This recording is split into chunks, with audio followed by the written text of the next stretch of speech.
performer Zac Efron once said, "We're all in this together." I knew you had a personality. Okay. You know, mother has really taken on a new meaning nowadays. What with the internet homosexuals and all. Yeah. Meghan Trainor is literally mother right now. Are people saying that still? I thought that was like an old thing. People are still saying that. People are still calling people mother. And then, Meghan Trainor released that song, Mother. Mother! It's just a cover. It's a cover of Danzig. No, wait, is that what her most recent single's called? Yes. Have you heard it yet? The one where she's like I could have my Gucci on or whatever, that one? Oh, or that's another. I could have my Gucci on. That's another really bad one. That one's so bad. I hate that song. Oh yeah, the premise is that like was. Even if I wasn't wearing clothes, you would stop and look at me. It's like, especially if anyone's not wearing clothes, you're gonna notice them. What the fuck is that lyric? Dude, who okayed that? Don't they have? Doesn't she have a whole fucking team of mothers working for her?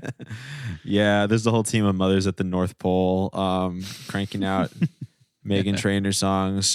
"Made You Look," I believe, is the one that you're referring to. Oh yeah, that "Made You Look," and "Mother" is her newest one. It is. I'm gonna say it. It might be worse than "Made You Look." It's remarkable. Wow. I'm not here to judge art. She goes, "Stop all the mansplaining. No one's listening."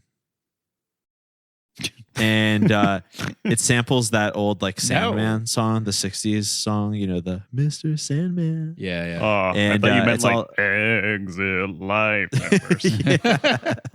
Yeah. And it's all about mother. I am your mother. Now that you listen to me. What? Now that you listen to me. Mother.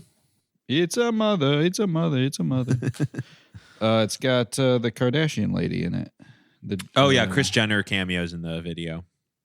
Oh, she's that mother. Takes down her stock slightly, right? She's like bigger than Meghan Trainor. Kris Jenner. Yeah, I agree. I think it was charity on Kris Jenner's part.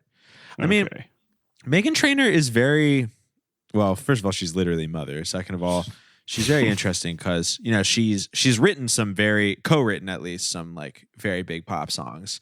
Yeah. And she has a career of her own where she mostly just does really strange empowerment songs where she saw the musical Hairspray and she was like, I'll just do that. And that sort of worked for her this entire time. But she's still at it. Not everybody saw Hairspray, but everyone who did started their own empowerment pop music career. True. That's very true. I thought this movie took place at a school for the gay. Why? Just because everybody was gay in the movie? Yeah, this is the Dr. Xavier's school for the gay. School for gay mutants. Well, the theater students were the stars. They were. Actually, that's a really good point. We will. That would be an interesting thing to talk about with this movie. How like very obviously homosexual kids were treated in a Christian movie. Should I intro the show? Yeah, sure. I think you could do that. I think I can do that. Welcome back to Boys Bible Study. Happy Mother's Day. Did you put this mirror here so you can see that I'm like looking at other shit on my phone while we do this podcast? Yeah. There's also a mirror right above you as well from the ceiling. and one down here looking at my skirt. Yeah, and there is the one on a handle that I'm always holding directly under your seat. Actually, those patent leather shoes you wear, I can just see the reflection off those. I don't need a mirror. Welcome back to Boys Bible Study. Happy Mother's Day to all of the mothers who listen to this podcast. I know that's about 75% of our listeners are mothers. The last time I did a poll, and they're hot, by the way. And the rest are motherfuckers.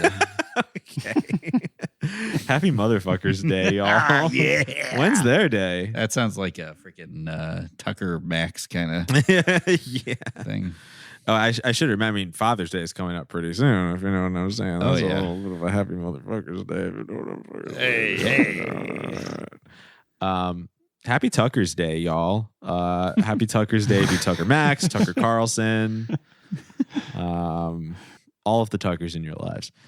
No, but honestly, Tucker, I barely even know her. Mother, I barely even know her. But honestly, folks, where would we be without our mothers? When all three of us were immaculately conceived, we may not have had fathers, at least earthly fathers. Let's just say we were little surprises, special little surprises, but we could not have been carried to term without our mothers.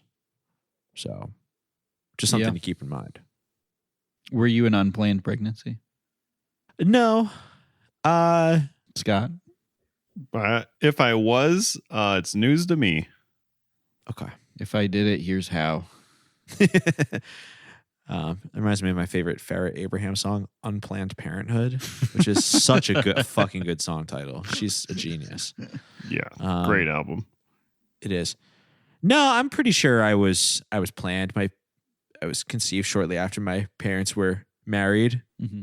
I'm going to assume they waited until marriage to have me, and that's why I'm so morally pure. What about you, Julian? Were you? Yeah, I was planned. You were planned? Pretty sure, yeah. You're the youngest child. I'm the middle. Oh, the middle. That's right. Well, I was the youngest when they had me. Sure. Yeah. Had a 2-year run as the youngest. Yeah. And then you were just another brick in the wall. Yep. No, I'm the oldest, which is why I'm, condescending and a natural leader. Yeah. That's why you're the number one on this podcast. Mm-hmm. Thank you. Let's hear it. Well, hey, we all have families. And it can't be helped. I mean, a good lesson from this movie that we learned is, of course, that your family was chosen for you for a reason, and you just got to respect that. Yeah. No matter what. Very healthy message. So we will be exploring that certainly on this episode today. Our film, 2021 film, The Story of Mother's Day. The Story of Mother's Day. And this, of course, is a film. The unauthorized story of Mother's Day. It's people who oh yeah, I was a server with your mom in college, and she's always pretty nice. I just remember I watched that unauthorized Creed biography. Yeah. VHS tape, and it was straight up yeah, I used to be a bartender with Scott Stapp at a chain restaurant. It's straight up how do they find these people? That's a great doc. No Creed music in that doc. Right, very unauthorized. I knew you had seen that one too. But that's a good one. Are they a Christian band? They were just sort of crypto Christian. Yeah. Yes, they have explicitly. They have had songs a big that Christian following. Right. Well, I mean, a lot of alternative bands in that era were capitalizing on their edginess by also having clean lyrics and vaguely teasing Christian imagery, which opened them up to a whole audience. Evanescence did the same thing. But was Evanescence not actually Christian? I'm not saying that they weren't actually Christian. It's just that they would have a song on the album where they would reference the word salvation or something, and it would be sort of in my opinion, it was marketing. I mean, whether or not their actual beliefs, regardless of their actual beliefs, I'm just saying that they shoehorned it in there. No, so cynical. Yeah. You're not wrong. Creed definitely was really pushing they were real fence riders though. Yes, that's what I'm saying. Total fence riders, all of them. And then, of course, Scott Stapp would go on to do that. He would have that sex tape. Wait, he had a sex tape? He had a sex tape with Kid Rock. Wait. Not having sex with each other. Oh. But I my reaction exactly. But they are both in the sex tape together. They're mutually masturbating. Yeah. From across the room. They're podcasting together. Even more embarrassing. No, they are in the same sex tape together, although not having sex with each other.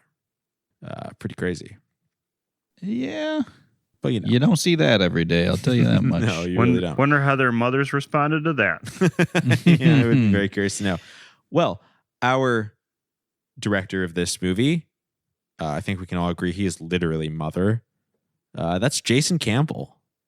Yeah. One of our just new favorite Christian directors. I find myself more delighted by him and his work every time I watch one of his films. Same. And I think we might have gotten some insight into his writing process here, too, because I've noticed with a lot of his movies that he has a different co-writer. Oh. For there's a few that he wrote himself, but most of them, it's like him and one other person, and it's usually somebody different. So in this movie, we cover the two girls co-write the school play. I was wondering if they came together in a similar way that he usually comes together with his co-writer. That's a really good point. Yeah, in the film, the two girls who write the play within a movie, they literally they write it separately and then bring it to the group and then vote on which one is better, and then just sort of decide to combine it in that way. I wonder if such a democratic, winner takes all process could be possibly similar to the one that Mr. Campbell uses in his writing. I don't know. Mr. Campbell, bring me a script. Mum. I also noticed that he did executive produce a movie that he did not write or direct, now that I'm looking at, in 2022, called Fathers. Okay, the sequel. Should we do this next week? When is Father's Day? It's in we should do it for Father's Day. Yeah, it's in June. We should probably do this for Father's Day. I am not 100% clear if this is Christian or even what the tone is, but let me just quick read the summary of this, which is provided by the director. And again, this is one that Jason Campbell executive produced. Fathers, plot. In the United States, 52% of marriages end in divorce. Often in these cases, there are custody battles, which effect, spelled wrong, fathers access to their children and the children themselves. The movie Fathers explores the story of two divorced men and one unmarried dad and the challenges they face when fighting for their custody rights, even when they are clearly the more consistent and better parents. This movie sounds awesome. We should watch this movie. That's really cool. Yeah, I can say I don't know 100% if it's Christian, but it does. It is a father's rights movie, which who doesn't love that cause? That's everybody's favorite social cause. I've definitely gone down a deep dive of looking up father's rights videos before with that lawyers do. I would say 90% of them are filmed out of a car. Yeah. That is probably the target. The Lincoln lawyer. The target demographic and the target creator. The Ford Focus lawyer. Steven Crowder, he's a big father's rights guy right now. Father's rights guy right now. Yeah, that's probably true. Right. Yeah, that's probably true. The world's falling apart. So maybe. Can you believe it only takes one person to decide that you're going to get a divorce? It's crazy, y'all. That's what Steven Crowder said. That's wild. Insane.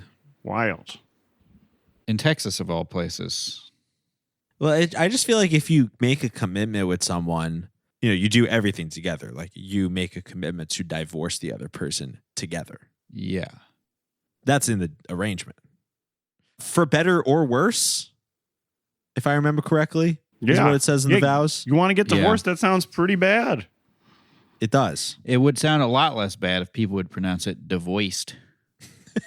I think it would be a lot more fun. I think that would be good for morale. That would be more fun. Everyone, I'm getting divoiced this week. Well, we're getting divorced. See, that sounds fun. Yeah.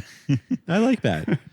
Okay, well, we've solved that. Yet another social issue that we've solved here on Boys Bible Studies. I feel like topic. you're more likely to get somebody to buy you a drink too if you say you're getting divorced. Well, oh, bloody.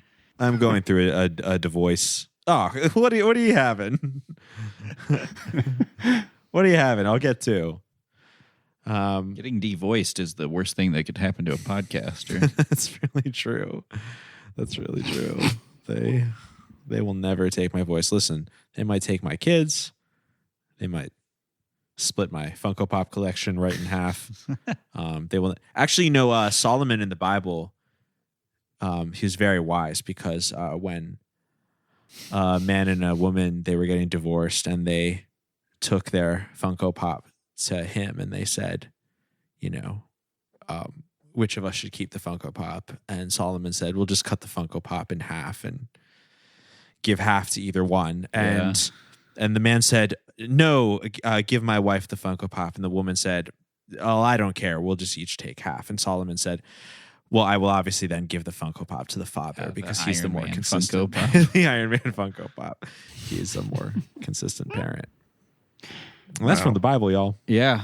We're probably not too far from, you remember that picture of the Beanie Babies getting split up? Yes. Yeah. What an iconic picture. I feel like now it'd be like the Funko Pop being split up over Zoom and like your Zoom divorce court hearing. Oh, that was like a nice referencing in this movie, though, the COVID referencing. Oh, yeah. No, this was a pandemic movie, which is something very interesting to start with. Let's get into it. Let's get into Mother. Mother. Yeah, she should have sampled that too. Just Mr. Sandman. Come on. I'm getting pretty mad with the samples I hear on the radio now. Dude. Where I'm like, that's just another hit song. What do you... I know. Samples need to be like stopped for real. You know what song I really don't care for? Is that one, I want to say it's by the female rapper Lotto. But it's straight up, it's just Mariah Carey Fantasy on a loop. Yes. And they're like rapping over it. And I'm like, oh, cool. Yeah, we like that is a good song. Fantasy by Mariah Carey. Mm-hmm. Great. That's a good all-time song. Great pop star. That's why it's a good song.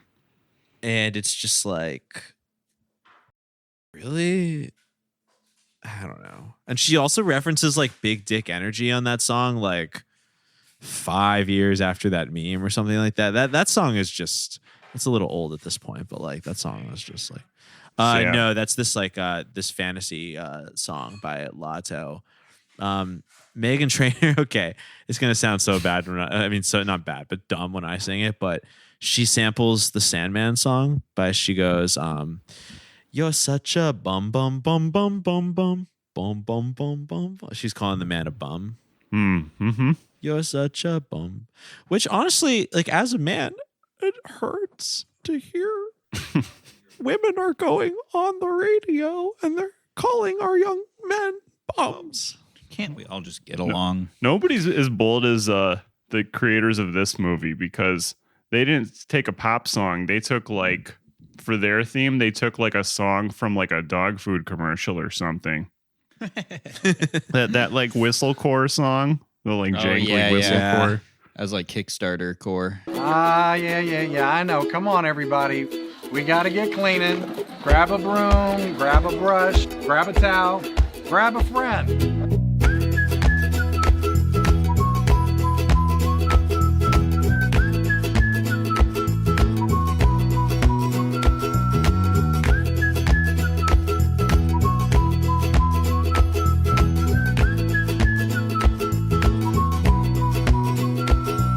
Yeah, honestly, going to this movie straight from last week's Not Broken, I've rekindled my love of xylophone centric instrumental music.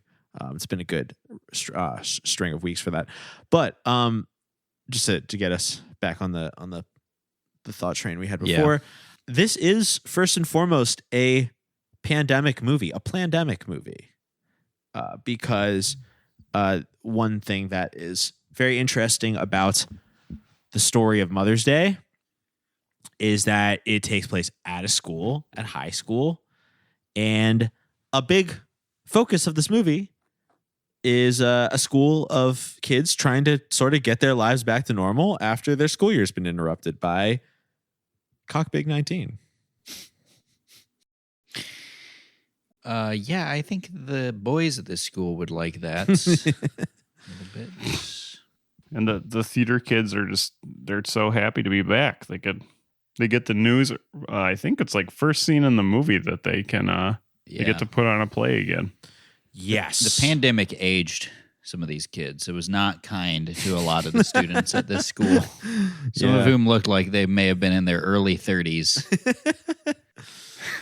Yeah, I thought the casting was decent. There were definitely some kids that looked into their 20s, but most of them were pretty believable. Yeah. And I thought so. And they were probably cast from a school's local theater troupe, if I had to guess. But yeah, in what ways did the pandemic impact the plot of this movie? How are the kids responding to it? They were lashing out. A lot of them were lashing out. Is that true? No, I don't know. There was a lot of lashing out. Well, they just really wanted to get back onto the stage, right? Yes. Yeah. That was definitely a big part. Yeah. Of it. Yeah, that's the most of it. It had been 11 months, they said, since they had last been in this setting together.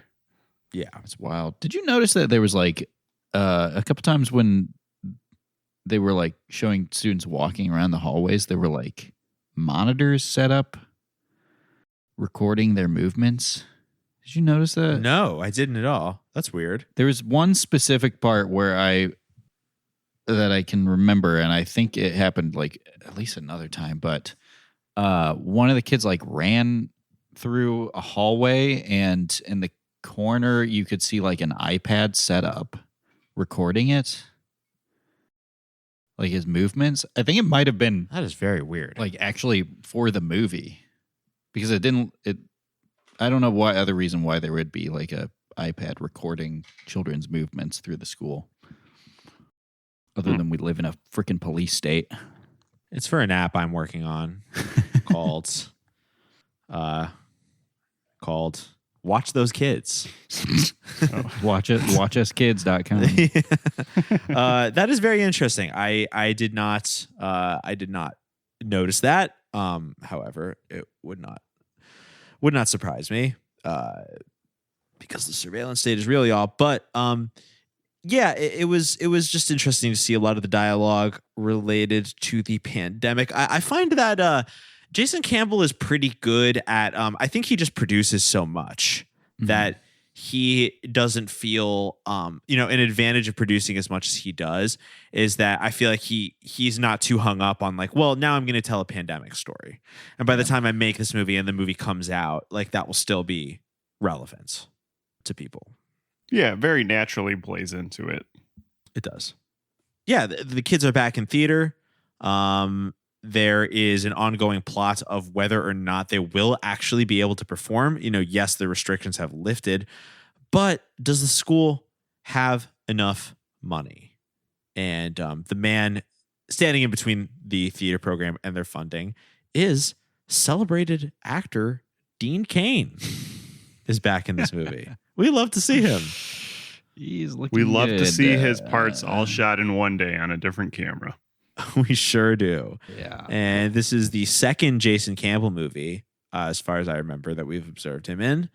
And the first being The Man Who Went to Heaven. Mm-hmm. He does have a bit part as, a pastor? Yeah, as a pastor. Right. So he is Jason Campbell's, he's his A-list talent that Mr. Campbell likes to get going in his films. How do they know each other, do you think? Yeah, I don't know. I mean, he could have just booked him. I agree with Scott that it's clear that he's doing just like a one-day shoot, one scene shoots. But, well, okay, so we know that these films are usually in West Virginia. Do you think that maybe Mr. Cain lives there? Because he was on location with some of the actors. Mr. Cain. Yeah, I'm yeah. thinking him and Jason grew up together or something like that. Went to high school together.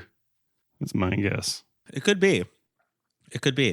We love the all-time fabled Christian movie trope of having the one actor in there who was famous about 35 years ago or more, and that lends your movie a certain degree of impressiveness, which we love to see. Dean Cain is adding to the canon of actors who we can count on to elevate a movie from DIY to alt Hollywood.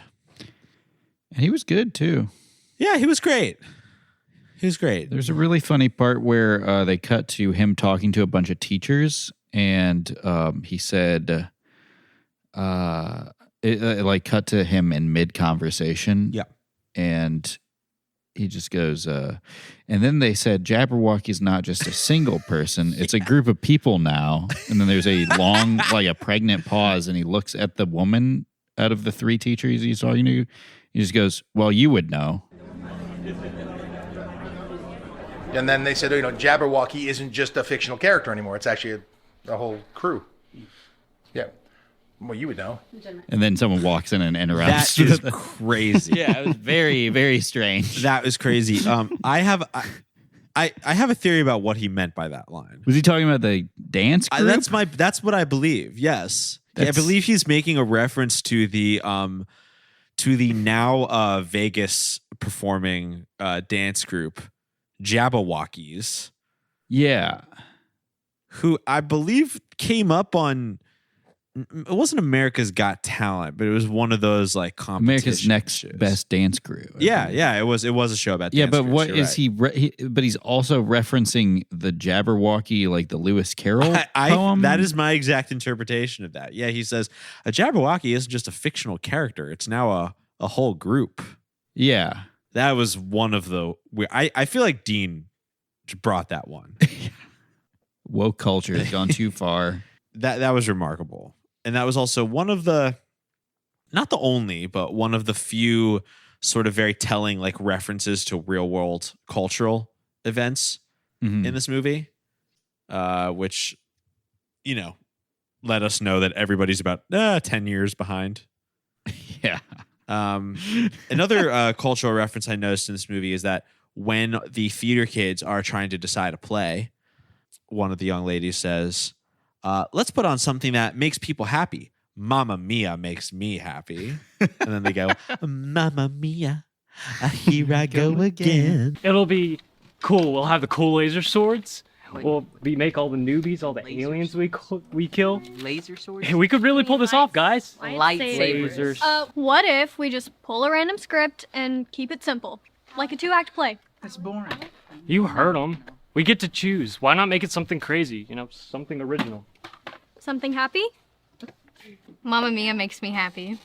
Mamma Mia, here I go again. Again, not an original. Not an original. No.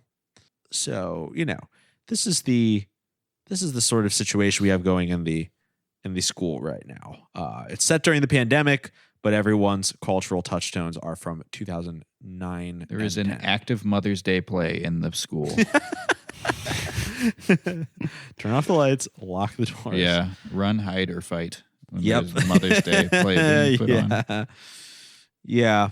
And so, of course, as we're learning about the theater class and their, they will, spoiler alert, they will eventually decide to do a story about Mother's Day for their play. We'll get to that more in a moment. But we're also learning about some of the personalities from within the troupe. I mean, this is another one of those like large ensembles that we've come to love in a certain subset of Christian films where, many different people's stories will weave the rich tapestry that Jason Campbell is trying to present in his story about families. Fairly smoothly, too, now that you point that out. Yeah. No, this movie was just like good. I mean, the only reason I think that is because I'm like so desensitized to watching DIY film at this point that like, I'm not deeply put off by like Jason Campbell's like really bizarre special effects he'll use out of nowhere sometimes, like when a scene is going extremely realistic and then out of nowhere there will just be like a large like orchestral hit that completely just ruins your immersion. I'm desensitized to stuff like that. So I was just like, this is like a well-written well-paced film about like high school kids and Mother's Day. But what are some of the different kids? I mean, even if we don't know them by name, what are some of the different like kids and types of families we encounter in this film? Oh, there's the kid with the flannel and the beanie and the foster parents. Yes, we have, as an example of one of the many different types of families that people might have, we do have a kid who has foster parents. And we have the 2 new kids from the neighboring state there, because they were saying this movie takes place in Kentucky, and the 2 new kids are from West Virginia, and they have dead parents. That's right. They are being raised by an aunt, and that could be why they, move schools to go live with their aunts. But that one I remember. I can't remember the girl's name, although she's a very famous character. Well, not famous, although she's a very notable character in this film. I do remember her younger brother's name is Maddox. Yes. He is the greatest. He's the greatest foster son in the universe. Yeah, he really. Yeah. I mean, and he wore a trilby and had a beard. He was a very strange type of kid. I found his energy very confusing throughout the entire movie because he both was the subject of bullying and also had very, very bizarre social skills, as is portrayed in the movie, which, could lead one to believe he was like maybe autistic or God, I don't know. Whatever it was, you could tell that the bullies were right for bullying him. Just some other observations about his character. I did notice he would frequently wear a choker with a lock on it. Yeah. Which it's kind of felt a little charged to me. Yeah. Seems like Christian, I was thinking more like furry type stuff. Like I was thinking more like I was thinking more of like a kept type of pet or whatever. I hate to say it. I have a feeling like that wasn't the intention, but I just again he was like this I don't know. It's so hard to say. I mean, all these kids fucking hey, you go back to school after the pandemic and your fucking long distance boyfriend you met on Minecraft who, says he's 16 but is actually 47, like he mailed you a promise choker with a lock on it. Like I just feel like anything's possible at this point in history. There's the really rich girl or was she rich or her dad was a butler? Rich girl. She lives with her mother and either a butler or her dad is a butler or he just dresses like that. Yes. I kind of like the idea that her dad just dresses like I like a butler that theory. and brings her snacks and stuff. As soon as you said that, I was like, I hope that's the case. Or he brought her milk and cookies so he could be Santa Claus. Maybe only she can see him and he's Santa Claus.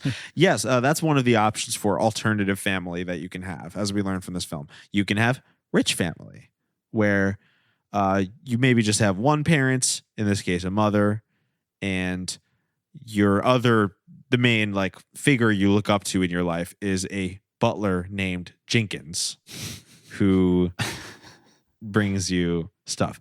What I loved is that it was a big house, but it was clearly just like a suburban home. Yeah. And they had a full butler. It's really funny to think you live in just a regular old addition. Do people say addition in Pennsylvania? I don't or Ohio. No, I've heard that. We had additions. And I think that's a little more well-off part of town. Right. But everybody lived. They were just little neighborhoods. I see. But the little neighborhoods with the sign out front that would name the neighborhood. I know what you're referring to. I've never heard that word though. Yeah. But it's just funny to picture going over to some friend's house after school and they're just in a regular 2-story house and it's a fucking butler. Yeah, but they have a butler and also it's coattails and stuff. They must teach you in butler school that you have to have the name of a search engine, an internet search engine or something. You have to be named Google or Jeeves or Jenkins. What kind of play do you think they're putting on at the butler school? At the butler school, yeah. It's a play about Alfred. Yeah. Alfred's Day. The story of Alfred's Day. They have to do that every year, the Alfred's Day pageant. And then, if you thought having a wino mom was bad, there's a mom who's constantly ODing. Yeah. I don't know what.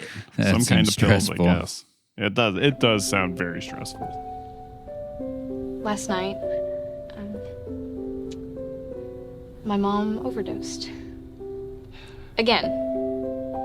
You know, for once, I wish she would just take care of me instead of taking care of herself. Is she okay? I'm sure she's fine. They have no butler, I want to point out. No. Yeah. So you can have, what would you prefer? Wino mom with butler, pills mom, no butler. Butler. If you're in the arcade fire, you get 2 butlers. Yeah. I live in an alternative family. I have 2 butlers. Yeah, that is very that was very troubling. Again, we're running the gamut of moms. You can have all different types of moms. And then some of them just had regular boring moms Yeah. who love them plain. and are concerned you get, about yeah, you either get the regular or you get animal style, them. Animal style moms. protein style. Yeah. Oh, and the director has a cancer mom. Yeah. Yes, the play director. He has a mom too. Hey, older people can have moms too. There's nothing wrong with it. Age ain't nothing but a number. Exactly. I should correct that though. He is not the director. He is just the theater teacher. It does seem as the movie goes on that he is doing very little to help the production move along, other than he just tells them trying it's to secure canceled. the funds. Yeah. He tells them it's canceled, and then you never see him again until the play is performed. Listen, I've been trying to find a way to tell you guys this, but the play's been canceled. What? Listen. I know you guys are disappointed. I'm just as disappointed as you are, but unfortunately, the school budget just doesn't allow for a production this year. Now, I've been working with Principal Ellis for weeks trying to find an alternative, but COVID's put such a strain on the school's budget that the money just isn't there. But the play is in a few days. I know, and I know you guys have worked really hard on this, but I'm sorry. I'm gonna give you guys just a few minutes to kind of let this process, and then I'll see you guys in class tomorrow. I'm really, really sorry.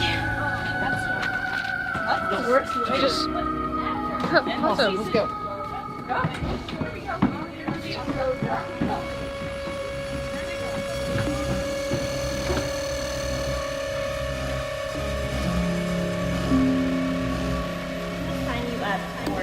Yeah, he sends like 2 emails to the principal and then is like, I don't know what to tell you kids, there's no play. Yeah.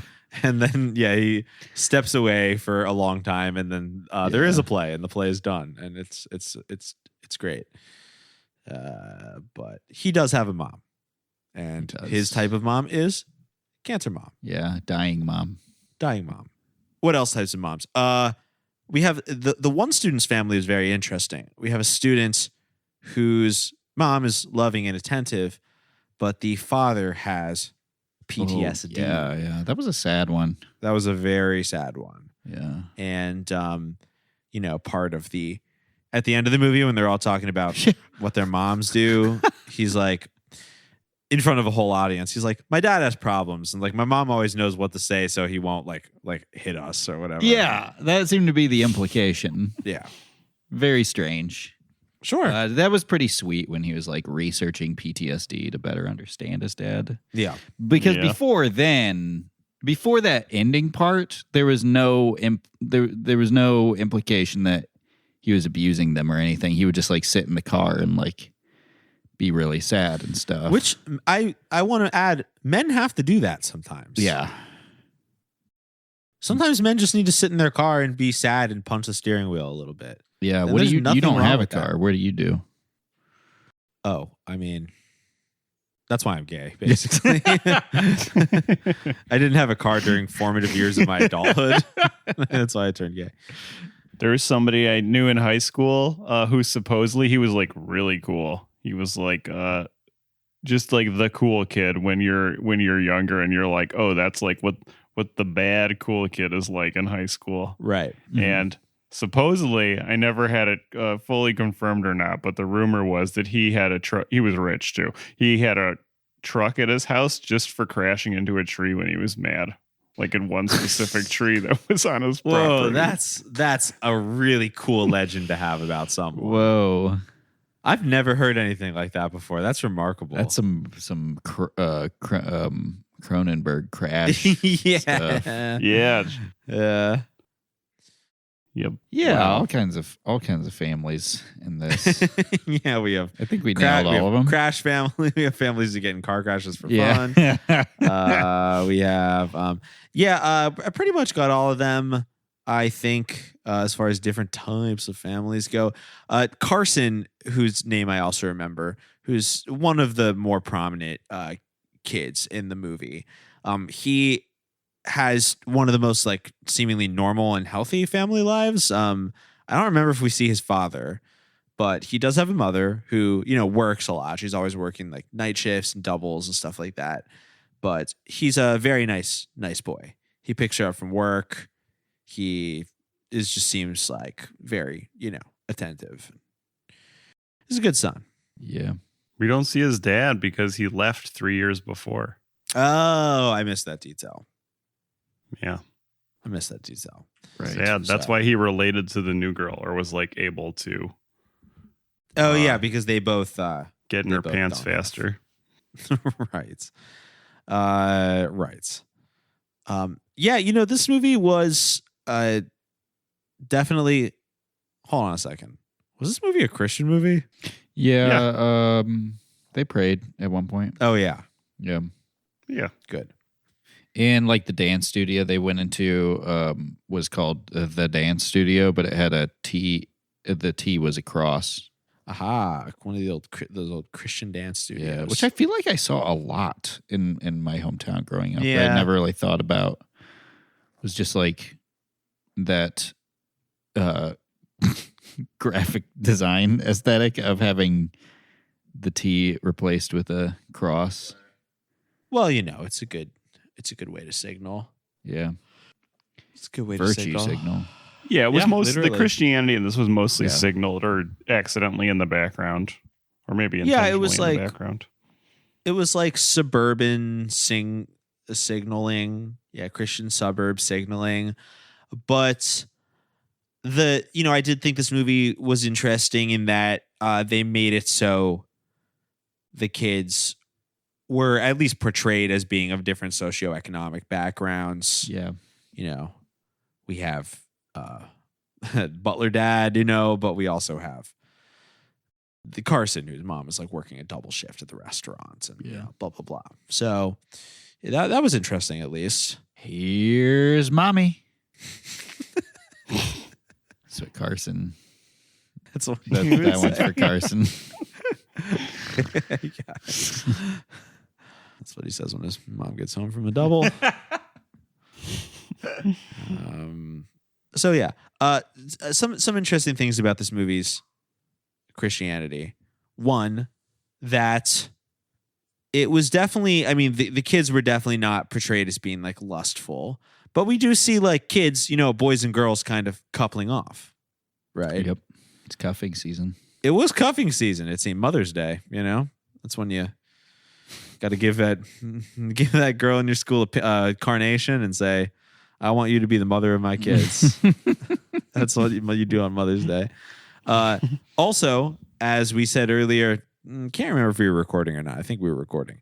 But it does seem like there's just a lot of gay kids in this. It really did. And the theater director and that janitor that showed up seemed the one magical janitor who knew about Mother's Day. Knew all about Mother's Day, had like an immaculately trimmed beard and like a crazy mullet and like the gold anchor necklace. You're telling me with like 3 of his buttons undone at the top.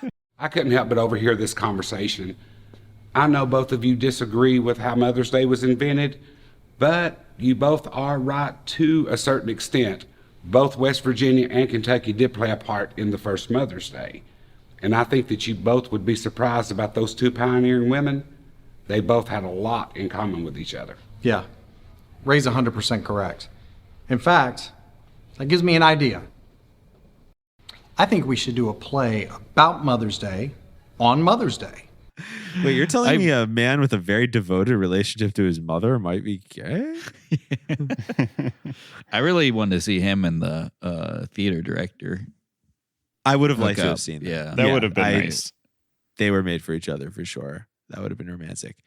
But, well, you know, ironically, the church is a great place for younger gay people to thrive. Yeah. Because, you know, frequently they have gifts for, you know, singing or drama. Yep.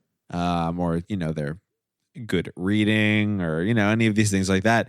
They're often, you know, polite, well behaved. And it's also, you know, it's a pretty safe social space in that, like, you're probably not going to get the shit kicked out of you while you're there. So not a bad place to lose yourself in. You know, I certainly did. Yeah. So that is one of those things that, like, the church has going for it. You know, I mean, obviously some churches might be very liberal, might support gays anyway, but even if your church doesn't, it is kind of a weirdly comfortable place. You did like, theater in school? In high school, absolutely. I was president of the theater club. Whoa. Oh, I sure was. I did not know that. I sure was. What kind of performances did you do? Did you do the story of Mother's Day? We did not do the story of Mother's Day because we were from a... It hadn't been written yet. It hadn't been written yet. People didn't know what mothers were at the time. People thought that there was just a woman who was in your house. They didn't realize... people hadn't yet discovered where babies came from. Mother. You had to ask the butler who that woman was. Yeah, we did have a Butler's Day play. But we didn't have a Mother's Day play. Honestly, the houses in the suburbs in my school district, they probably could have had Butler's Day. Hey. I went to a very, like, rich public school. The theater department had a lot of money. We put on big production plays for a high school. We put on, like, Les Miserables and, like, Beauty and the Beast and stuff. Pink Floyd's like, they The were Wall. pretty. Yeah. You can't have your communion wafer if you didn't drink your communion wine. Scott, were you involved in theater? I was, until I realized how terrified I was to be on stage in front of a large audience and remembering my lines at the same time. Well, but you would go on to continue performing. I mean, when you toured with Everything Is Terrible and stuff. Yes, but in those cases, I'm wearing a more transformative costume and usually a mask of some sort. It's so easy when you get to wear a costume. I know. Yeah. There's a reason why masks are sacred. And the easiest was when I was playing the dog catcher, because I was fully covered and had padding on, and people were supposed to boo me. So all I had to do was go out and get booed. And that's like a good awesome. feeling, knowing you're supposed to be booed, and then people like really loudly boo you. Yeah, and that's Feels how you're great, actually. I bet that does. That sounds really fun. So yeah, but you definitely have a performer's streak in you. Although you may, when you go out on stage, you might be full costume. Yeah. What about you? I was in musicals in the 7th and 8th grade. Okay. I was not given a role that sang in 8th grade. In 7th grade, I was told to talk sing. And after my audition, I walked out, and the lead, the guy who was clearly going to be the lead, was like talking with some other girls, saying how bad my singing was. Oh my and, God. they like noticed me while they were talking, and just like were like, "Oh, yeah." And I was like, "There's just no way you can like cover up that." No.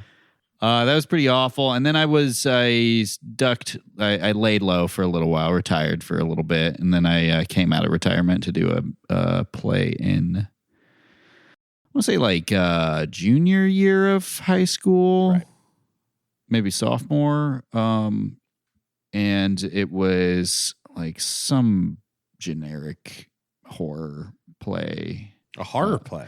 Yeah. It was about Jack the Ripper. Huh. And the director was this guy who's probably in like his 50s or whatever, and he was a complete asshole. He was like notorious for being a total prick, like almost a cliche, like how seriously he took the theater and would like yell at people and stuff for not getting stuff right. And Sure. He was married to a woman who was in one of a play that he was directing like 20 years before. Oh. Yeah, and then he definitely had a soft spot for the lead girl in the play that I was in. And she lost like a wireless microphone that was part of my getup, and I got fucking reamed out for it. And I was like, I don't know what to tell you. I gave it to her, and she lost it because I had to like pass it off to her. And he was like, well, it's not her responsibility to look after it. It's yours. And I was like, motherfucker, if this was anybody else in this cast. Wow.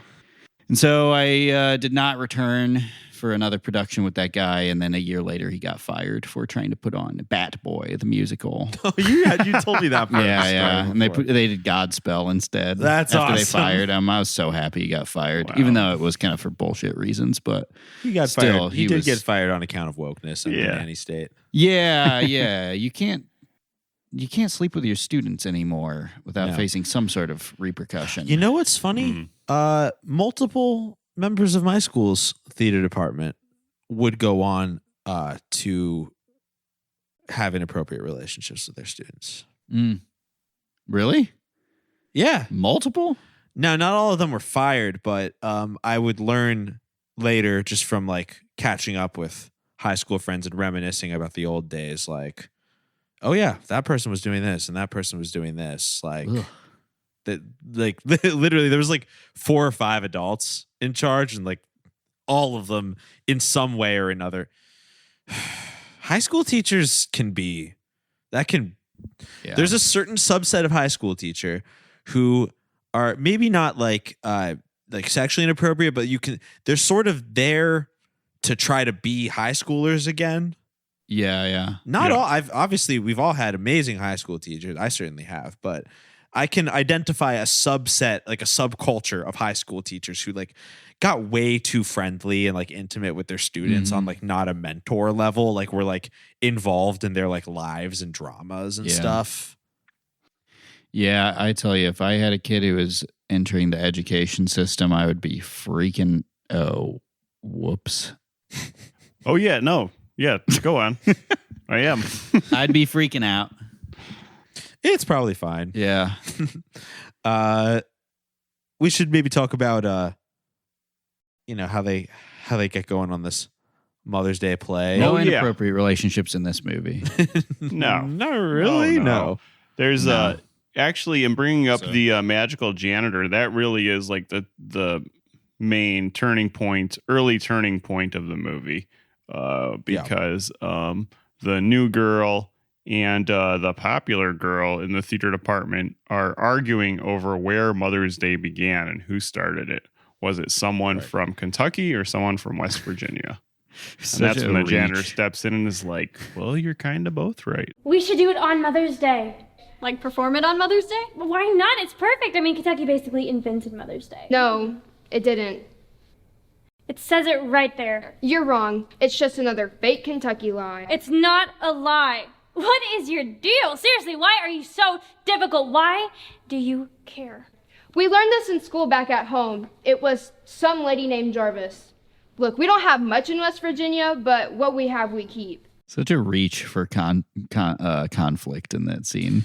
Yeah. Yes. The like screaming match over whether Mother's Day is from Kentucky or West Virginia. That really is among the bigger pieces of conflict from the movie. And I say that because, we hear about other dramatic things happening. Like we hear about, the woman whose mom had an overdose and things like that. But they're not really like conflicts so much. You know what I mean? They're just sort of like they're just world building, like things that happen. The movie doesn't leave us with anything. Barely any of the kids' stories are like resolved or there's any real like change in their lives. We've just met them and learned about their lives. Character traits for the moms because they have no personalities. They're all absolved of any wrongdoing at the end of the movie. Yes, they are. We just have the drug addict mom. Yeah. As we said earlier. You gotta love her. Cancer mom, foster mom, drug addict mom. Yes, we'll definitely get to exactly how they're all absolved of their sins at the end. But yeah, I mean, some of the only real like conflict as in terms of like driving the plot is, you know, people trying to do the best play about Mother's Day possible. All of the students putting their heart and soul into a story written by a cast member about the concept of Mother's Day, which I don't know. I would have really hated to be in that production. Yeah, it seemed like everybody did hate being in it, and then as soon as it was taken away from them, they were all really mad, and then when it was given back, they all really celebrated. Ain't that the truth? And despite the fact that the first day of pre-production ended in multiple people walking off stage, leaving the stage after screaming about their moms having a variety of issues. That was really inappropriate. Yeah. When the one kid totally gives the other girls like game away. That was so like, funny. Hey, be nice to her. Her mom's a drug addict. Yeah. Mom's addicted to pain medication. Yeah. The other one's like, well, at least I have a mom. It's like, bro. Yeah. People do that. I will say multiple. No, he says at least she has a mom because he does. Right. Yeah. Right.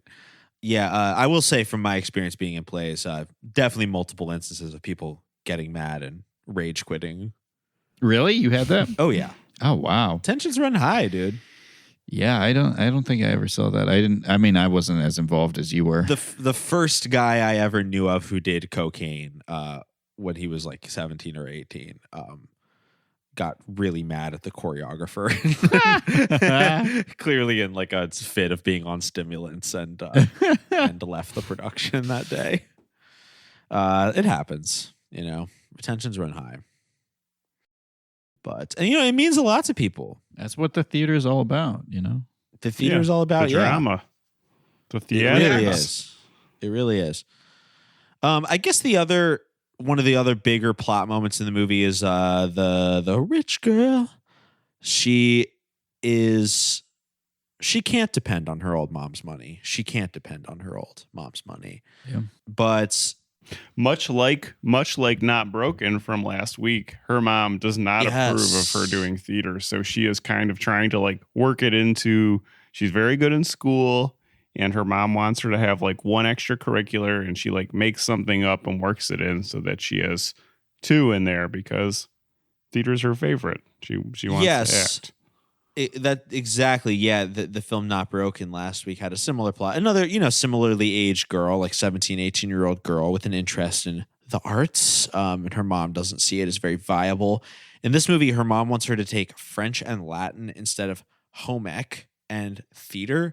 And I thought that was interesting because, you know, Scott, in Not Broken, the secondary character, not the lead, but the secondary character says that she just aspires to be a stay-at-home mom, but her parents don't understand. And in this movie, the girl said, oh, I want to learn home ec, but her mom is against it. Home ec? Home economics. It's an elective. We get to pick one our senior year, so. I thought theater was an elective. It is. It's an arts elective. This is just something. It's a waste. Pencil. Which I thought was interesting. It's like two movies in a row that are sort of like signaling the desire of the younger generation to embrace like maybe a more conservative gender role for women. Mm-hmm. As actually like the older generation that's discouraging it. I mean, it's just a minor trope. It just happened twice, but it's, you know, kind of a coincidence that it happened 2 weeks in a row. And I wonder, you know, what the psychology behind that is. Well, it's just not practical to take home ec when you have a butler. I mean, there is a truth to that. One of the best lines in the movie is when the mom says to her, first of all, like home economics, the economics of the home is simple. You hire someone else to do it for you. And theater's dead. Which I thought was a really funny standalone line on itself. But then later in the movie, when she has a flashback and she hears her mom's voice going, Sign you up for 2 semesters of Latin and French. That should get you to the end of the year. But why are you doing this? Honey, the economics of home is simple. You hire people to do things for you. And the theater, well, the theater's dead. theater's dead. That's awesome. And also like, that she wants her kid to learn Latin. Yeah. Yeah. Literally known as the dead language. Yeah. That is a really good point. This mom, however, the rich wino mom, ends up saving the play when her daughter comes clean and says that her mom starts taking an interest in her, sort of out of the blue. And her daughter confesses to her that she did lie and she continued taking the theater elective despite being asked not to. Her mom finally realizes how much it means to her and decides to support her passions.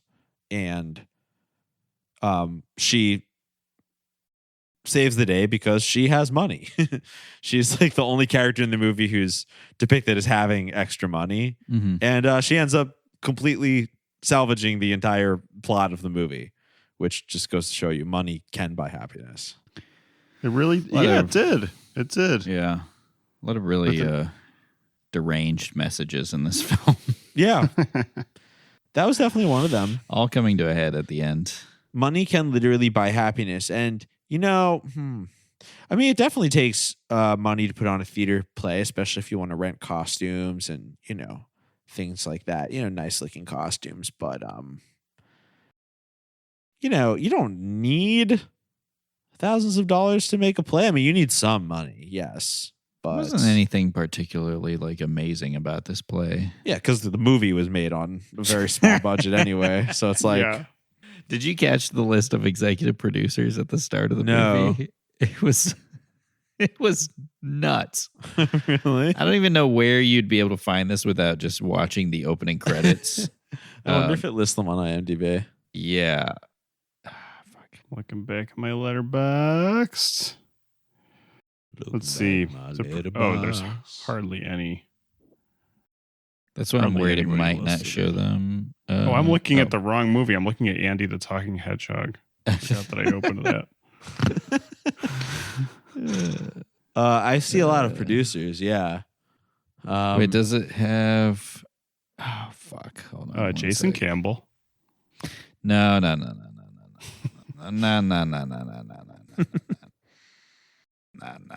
Everybody's mom.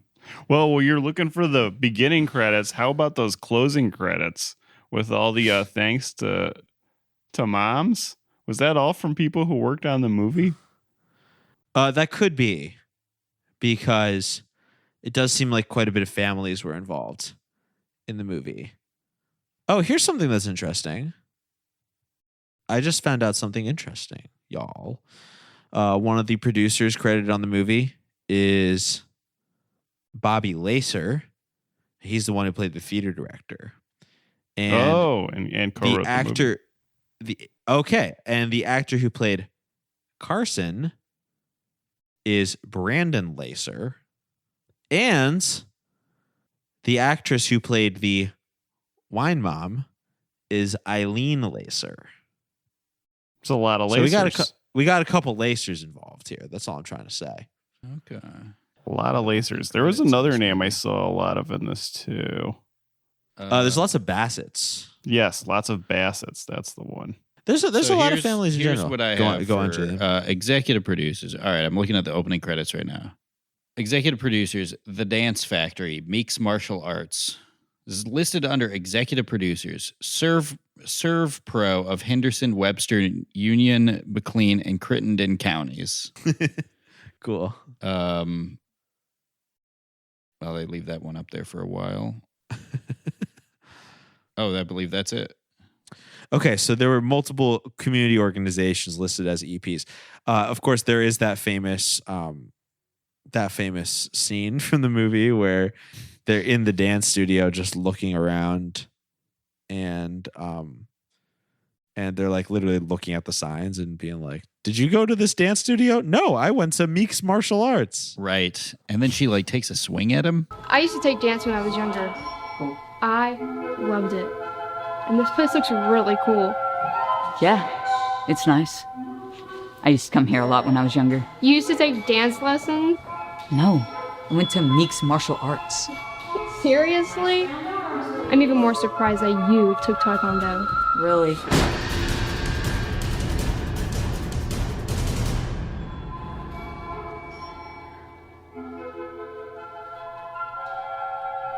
Yeah. Yes, and he blocks it. He in blocks sort of it, and they just judo stare fashion. at each other for an uncomfortable amount of time. Very strange. It was Very clearly supposed to be like a comedic beat, but like there's nothing else like that in the movie. No, right. That isn't that Jason Campbell's sort of hallmark, right? Because I sort of hinted at this earlier, but he's very interesting because he will do like a very convincing slice of life. Yeah. And almost have things that are like pretty well written, maybe a little silly, but that feel kind of real. Like, I don't know, like I thought the foster kid like felt kind of real. Like, yeah, it was a little over the top, but he communicated a couple facets to that guy's personality. And then there'll just be like, random scenes where all of a sudden two kids like a gong plays and one of them like tries to judo punch the other. It's like, what? Whenever the Maddox got bullied, they would play like dark bullying music. That just felt like completely out of place with the rest of the movie. Yeah. I feel like that's Jason Campbell's trademark. Like he uses really odd, surreal moments to sort of punctuate otherwise like pretty naturalistic, like slice of life movies. I like that they barely showed the bullies in this. It was almost like how cool. the Jehovah's Witnesses handle gay people. Yeah. It's like you Yeah, can't they don't fully show the humanize bullies. them. Right. Bullies are not people, y'all. Bullies are not people. Let's talk They're about better. the final message of the movie. Let's talk about what we learned about families and mothers. Yeah. So the girls putting on the play did not write an ending to the play. They keep saying we're going to figure it out. We're just going to go off the energy of the play and we'll figure it out. And then Showtime still do not have a finale. Nobody seems to be stressed about this. No. But it turns out that they had secretly called every member of the cast moms to let them know that at the end of the play, they should all go up on stage and the members of the cast will give a little speech about why they love their mom. Yeah. This, of course, is very upsetting to several cast members, especially the one whose mother is constantly overdosing on painkillers. Yeah. And the cops are frequently visiting her house. Yeah, you can't do that. I'm sorry. Didn't occur to these girls at any point that maybe this was a bad idea. Yeah. It almost kind of makes you think that the message of the movie is going to be like, you don't have to love your mom or something. Like, Sure. You don't choose your mom. Of course, it's not going to go that direction. And it also makes you kind of realize how silly the idea of Mother's Day is. Right. And how painful that is for a lot of people. Yeah, for like 50% of people. Yeah. But instead, the foster kid tells her that you got to love your mom no matter what. Yep. I guess. Because he didn't get to pick his mom. So I didn't really follow the logic. He says because God designed my mom for me. Yes. You know what he said? He said, young man, no one gets to pick their family. Your family is God's gift designed specifically for you. God's gift, he said. So that means that God created my crazy foster mom for me because she's crazy. She's not perfect. Just the other day, she lost the only set of car keys we have. But she's mine. So, you think God designed my mom specifically for me? Yeah. She's not perfect, but she's yours.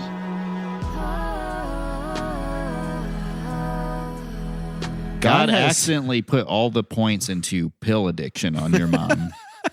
Very little into stealth and your mom rolled a 12 on pill addiction. Yeah. Look, it'll make a lot of sense later when you're addicted to pills. Then you'll understand how she was designed for you. Like, yes, my mother was custom tailor-made for me.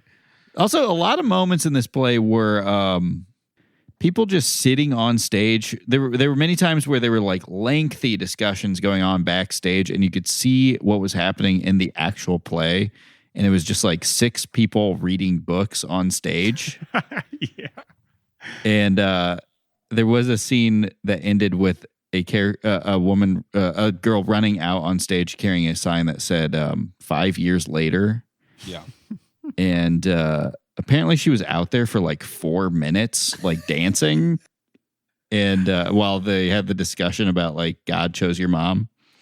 And then when we cut back, like the audience is laughing hysterically, and it just shows her like waving to the crowd and then walking off with her 5 years later sign.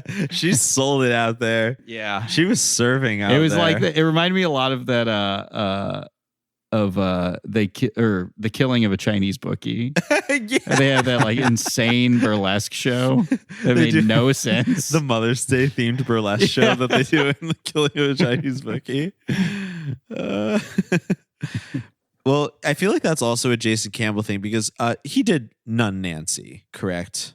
Yeah. Oh yeah. Nun Nancy. Yeah. And I feel like a trademark also of his directing style is he loves recording like different reactions to the same thing and then using them all in the movie. Yeah. Like I'll never forget like the Nun Nancy scene where she's just watching YouTube videos Right. and then there's like a clip of her like looking concerned and then a clip of her like laughing hysterically, which I'm pretty sure were just him being like, okay, now try this, now try this, now try this. But then he just pieced all 5 of them together like at once. So it seemed like she was having like a nervous breakdown while watching a YouTube video. On how to bartend. Sort of, yeah, exactly. And how to make a whiskey and Coke. Yeah. I feel like that was that with the play too. He was like, okay, now come on, let's get shots of the 5 years later girl dancing. Let's get her doing this. But yeah, she was serving out there. She was literally mother. Yeah. And that's what it was all about. And that's what it's all about. Yeah. But, your mom is made for you.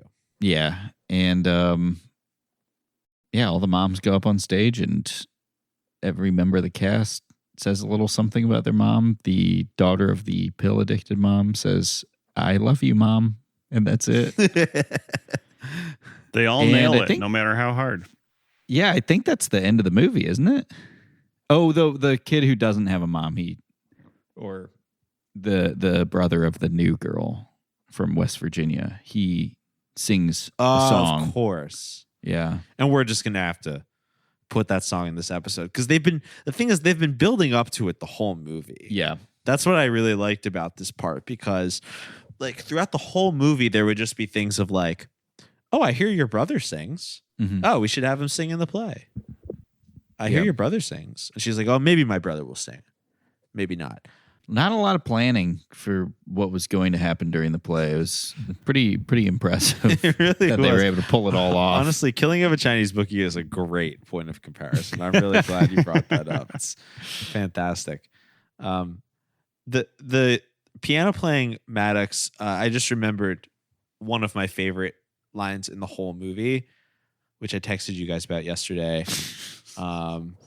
Maddox is playing piano, and Carson is sort of asking Maddox's sister out. And Carson says to this girl, he says, I could take you on a tour of the local attractions. And she says, you mean local distractions. So, how about that tour of the town this weekend? I have a play to write. You know, some local attractions might help with your creativity. You mean local distractions? I'll meet you. And then Maddox slams all of the piano keys at once. And like looks at her in like horror, but I feel like the horror is because she's going to go with him. Yeah. And he's like, they have sort of a weird, like very fused relationship, you know, because the sister's always looking out for him. And it's like she feels like jealous of this like boy taking her on a date. But that line reading was just like really uncanny. I have to say, it reminded me of our good friends, Three Angels. I thought this was a very Three Angels-like movie. Should we do? Well, we got to do our when our Three Angels movie comes out. Well, we should probably record it episode. I think we should. I would love to talk to the Three Angels. Maybe for one of these bonus episodes, we could just like review a Three Angels movie as well. I mean, that would involve watching a 3-hour movie, which we don't tend to do, but we probably owe it since we reference them so much and they're such like important filmmakers in our canon. But if that movie ever comes out. Right. But it was I think I wrote in my notes like this is a very Three Angels movie. I wrote because, you know, it was just sort of, it was very slice of life. It was about very like domestic day-to-day problems and relationships, but also people spoke in these very like off-kilter cadences that were clearly all written by the same person. I mean, I'll show you the local attractions. You mean local distractions. Yeah. That is like Three Angels humor to a T. Like that is like exactly the type of joke that they tell in their movie where it's funny. Like two words sound similar to each other. Yeah. And that's like the entire purpose of the joke. And, you know, all of their movies are just people angry at each other all the time. Yes. That's kind of a hallmark of the very low budget independent film. Is every character hates each other, but they're always hanging out. Yes, they all hate each other. The only way they can speak to each other is through like snark and put downs. The other thing is both Three Angels movies and this Jason Campbell movie specifically, they are about communities of people coming together and everyone like showing their talent. Yeah. And there's also lots of local sponsors, which the Three Angels also do. The Three Angels are always like two characters will be sitting at a cafe and then the camera will zoom in very slowly on the cafe sign and then zoom out while the characters are sitting in silence. Yeah. And only then will the characters start talking about 2.5 minutes after the scene has started. This movie wasn't so egregious, but there were also scenes where it would like show a dance studio. Yep. And people would be like, oh, this is the dance studio. And then you see them in the credits as the producers of the movie. There was, we say, oh, that was a Three Angels movie because they're a point of reference for us, although they're pretty obscure. But what we really mean is like, this is one of those movies where the director was very much like, well, if I get the whole community involved, then everyone will contribute a little bit to a movie and then we'll have a whole movie. And that's why at the end it was like, Maddox is going to sing for us. And then he starts singing and he sounds like shit. He's a really bad singer. How dare He's you? like...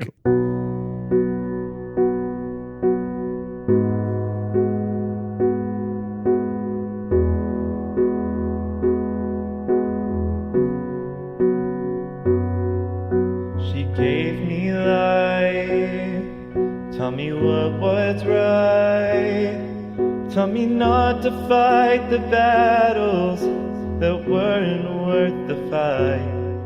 Right from the start, she held me close. And as time went on, she was strong enough to let me go. And there's nothing you can do that'll change her love for you. When the world comes crashing down, her love will pull you through.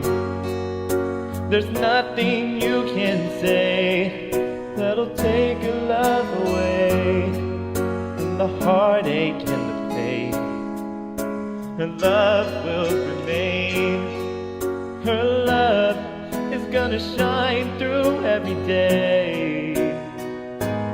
And there's nothing in the world like a mother's love. I'm sorry, you suck, Dick. I can't help it. You're a bad singer, kid. Sorry. He did have a pretty heavy lisp that... Well, sure. You can't I mean, no criticism, but it didn't do anything to help his singing. Well, that's the whole community thing, which is also the whole church thing, which is just like, whatever you have to give, you give it up. I mean, in this case, it was about Mother's Day, but, at church, it was like, you give it up for the Lord. There were several, going to church, there were several times like soloists performed and they were just so bad. Yeah. But it's church. So you're allowed to do that. You gotta. Because it's church. Right. It takes the whole community. God designed them all to be together. God designed it that way. He sure did. And he designed your fucked up family situation for you. Yes. No matter how bad your family is, how dysfunctional your family is, how toxic they are, you better love them. That's the only ones you got. God designed your mom to drink wine every night and ignore you so that your butler would unquestioningly bring you a plate of 12 cookies. Yeah. And then he sits down next to you and you rest your head on his shoulder, which was a little interesting to see. This young woman have an affectionate bond with her butler. He goes to the play. He does go to the play. Did you guys notice that there was one single shot of Dean Cain in the audience and it was like a super close up of him against a wall clapping?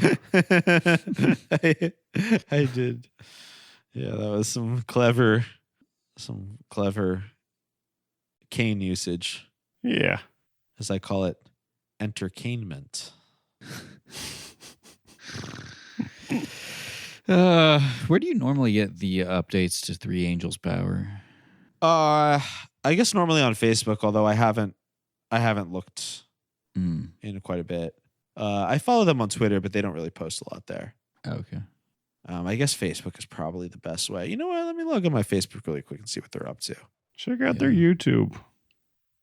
They do have their YouTube. I just remember don't post anything on there either. Facebook is where they would give the day-to-day, where they would tell us to stay tuned for more electrifying news. Happy Easter, happy Valentine's Day. They love wishing holidays. Yeah. That's a big They had thing. an article in the Art Seeker on February 9th. That was the last time I talked to them. I'm sure they did. Well, they should be posting for Mother's Day then if they post for holidays. Oh, they always post for Mother's Day. That is like quintessential Three Angels holiday. Just need them to finish this movie. I need them to finish this movie so bad.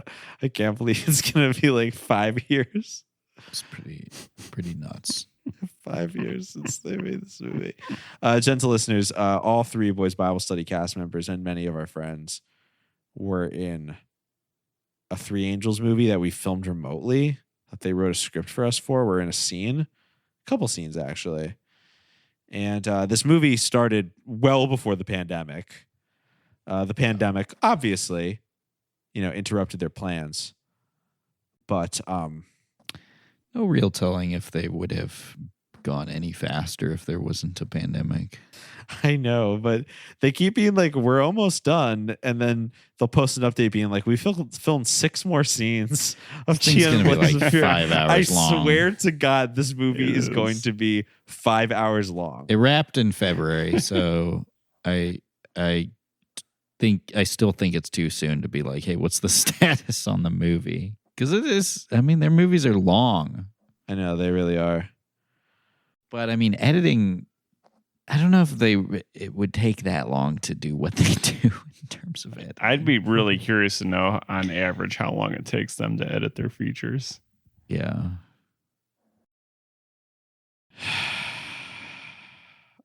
God. It takes that long to watch their features. Well, anything else about the story of Mother's Day we could say? I noticed that one of them talked about the original Mother's Day, the original mother's birthday being 4/20. That jumped out to me. That's it. We have Weed Mom. We have Mom who's always overdosing on weed. She's greening out. She's greening out. My mom, greening out. I thought it was anything cool else. that when so I don't even know if we mentioned this part actually. So when during the magical janitor scene, so the conclusion they come to is that the theater teacher is like, girls, you, as a punishment for arguing, you have to write the script for this Mother's Day play together. Yeah. And then so they, of course, that's when they decide they're just going to do it separately and then do it in front of the class to see who wins or whatever.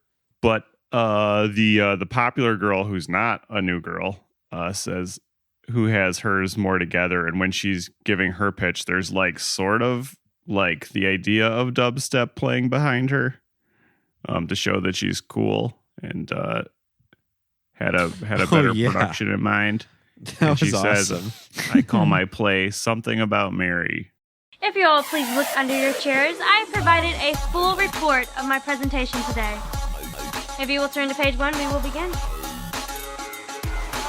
Mary Towles Sassine Wilson, a name that adorns our very own theater, was the originator and creator of Mother's Day. Now, history does show that a West Virginia woman named Anna Jarvis was the catalyst in the efforts to organize Mother's Day as a holiday. But it was the Mary that planted the seeds for our nationally recognized holiday, Mother's Day. Long before Jarvis even had a mother. I call my play Something About Mary. That was funny. Yeah, when she says, reach under your desk, I've written a presentation, they start playing aggressive dubstep. That is such really a Jason funny. Campbell touch. Like that, you'll never be able to penetrate that mind of his. Oh yeah, I have written down my notes. Dubstep school presentation. I really liked the line when all the kids are arguing about their mothers. The theater director steps in for one of the first times in like 15 minutes of the movie. And he says, one of my favorite lines in the movie, this play is supposed to be about celebrating mothers, not tearing them down. Just like right after they're talking about a mom being addicted to drugs. I know. Don't and then he tear just walks mothers out down, of the room y'all. because he does as little as possible. Yep. Yeah. He's awesome. He's goated. For some reason, they have a plaque in their school. It's just clicked with me that there was a plaque for the woman who started Mother's Day in their school. Yeah. Like, no, that's the biggest claim to fame your school has. Yeah. I think so. I think that's what they got going. So let's celebrate them, y'all. Yeah.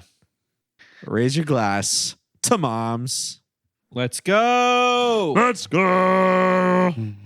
Cheers. Mother. Mommy. What do you think? Should we rate this movie? Nah. Just kidding. Let's rate it. Yeah. Come on. It's Mother's Day. It's Mother's Day. Let's give them that Mother's Day razzle dazzle. Yeah. I was so happy to cover another Jason Campbell movie. So glad it worked out to cover this wonderful holiday. And this, at first, I was kind of like questioning some of the things that happened in the movie, and I wanted some more things to happen. But once it all ended, I realized that God designed this movie for me, and I should be thankful for it. Yep. Perfect movie. Oh, I got to give it a number. Shit. I guess. That was a pretty good way to do that. Two out of two mothers who started Mother's Day.